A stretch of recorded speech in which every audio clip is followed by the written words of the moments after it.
Today we're going to be talking about stations in guided math.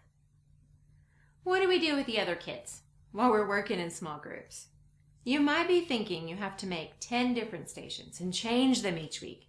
Grade every piece of student work done in the stations to hold the kids accountable and take the time to teach the kids what to do during each station each week. You don't. Stations have gotten a whole lot easier in the last couple of years. The first thing to talk about is flexible grouping. Flexible grouping means that kids don't have to be ability grouped. You can group them by behavior and who works the best with each other. You can group them by individual skills. You can even randomly group them. The teacher is not on the rotation list. The teacher is not a station the kids rotate to. This is important for several reasons. What if you get a phone call from the office or a kid throws up? Your group would be sitting there with nothing to do. If you are absent, you have to have a different plan for the day. If you're not a rotation, the kids can still rotate and go to their stations without you. You can pull kids out of different stations, meet with them for the whole time or half the time, and pull another group or just one kid. There is an article on flexible grouping included in the downloads if you need more information.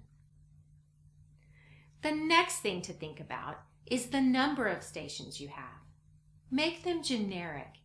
You might have a game station, a task card station, an independent workstation, a problem-solving station, and a fact fluency station.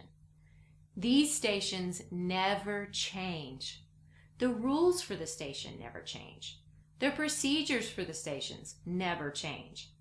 Take the first 20 days of school to practice going to the station, completing the station, cleaning up, and rotating to the next station. You can change the materials in the station, but you never have to teach how to do the station again. The next thing to think about is what to put in the stations. Well, you can put a game you've played during active engagement or during whole class teach time, a Fermi problem you are working on as a whole class.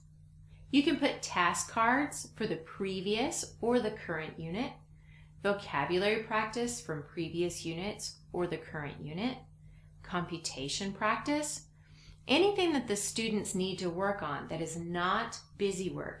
Kids know when their time is being wasted. Make your stations fun and engaging. Use choice boards and technology if you have it. Accountability. There are several ways to hold kids accountable during stations. Keep in mind you might have pulled the kids for small group during one of their station times, so they won't have that activity completed. Some teachers do station quizzes at the end of the week. They have a short exit ticket about the stations the kids fill out and staple to all of their work for the week. Others make a cube to roll with the station names on each side, add teacher's choice to make it 6. They roll on Friday and the kids turn that station work in. A word of caution.